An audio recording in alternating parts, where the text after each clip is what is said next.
Guys, যেভাবে মজাদার আমরা এবং পেয়ারা রেসিপি তৈরি করবেন আপনারা ভিডিওটি মনোযোগ সহকারে দেখতে থাকেন। আমরা আজকে ধামাকা কিন্তু একটি পেয়ারা এবং আমরা রেসিপি তৈরি করতে যাচ্ছি, আপনারা লেগে থাকুন। এবং এই গরমের মধ্যে যদি আপনি ভিটামিন সি সমৃদ্ধ আমরা এবং পেয়ারা ভর্তা যদি আপনি করে থাকেন, যে জালমরিচ দিয়ে এবং লবণ এবং কিছুটা সরিষা দিয়ে যদি আমসত্ত্ব তৈরি করে আপনি ঘরে বসে আমসত্ত্ব দিয়ে কিভাবে আপনি পেয়ারা এবং আমরা রেসিপি তৈরি করবেন, যদি এটা শিখতে চান তাহলে আমাদের ভিডিওটি কন্টিনিউ করুন।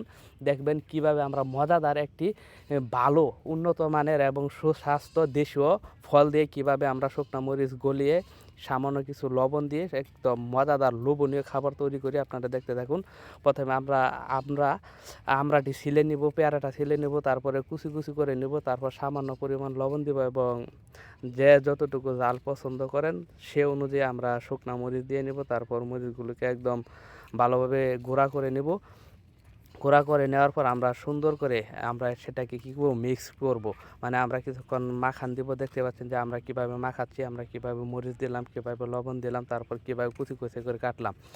এটা দেওয়ার পর আমরা এদিকে কিছুক্ষণ সরিষা দিয়ে দিচ্ছি, সেটা আমসত্ত্বের কাজ করবে। এটা দেওয়ার পর দেখছেন একটা কালার যে আসছে, ওয়াও, একদম কিন্তু জোস, মুখে কিন্তু পানি চলে আসছে। এটা হচ্ছে আমাদের আমরা কাটা হচ্ছে, আমরাটি কুচি কুচি কাটার পর একদম লোভনীয় খাবার। দেখতেই পাচ্ছেন আমার জিভে কিন্তু পানি চলে আসছে। আমার ভাই দেখছেন কাটতেছে, খুব খুশি।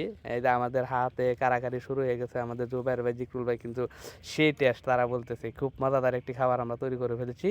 যেহেতু আমাদের সরিষা নাই তাই আমরা সরিষার তেল দিয়ে আমসত্ত্ব বানাইছি। আমার মুখে কিন্তু পানি চলে আসছে। আপনারা ভিডিওটি যারা দেখছেন অবশ্যই শিখতে পারছেন এবং কার কার জিভে পানি চলে আসছে অবশ্যই কিন্তু কমেন্ট করে জানাবেন এবং কেমন লাগলো আপনাদের কাছে ভিডিওটি অবশ্যই কমেন্ট করবেন। ধন্যবাদ।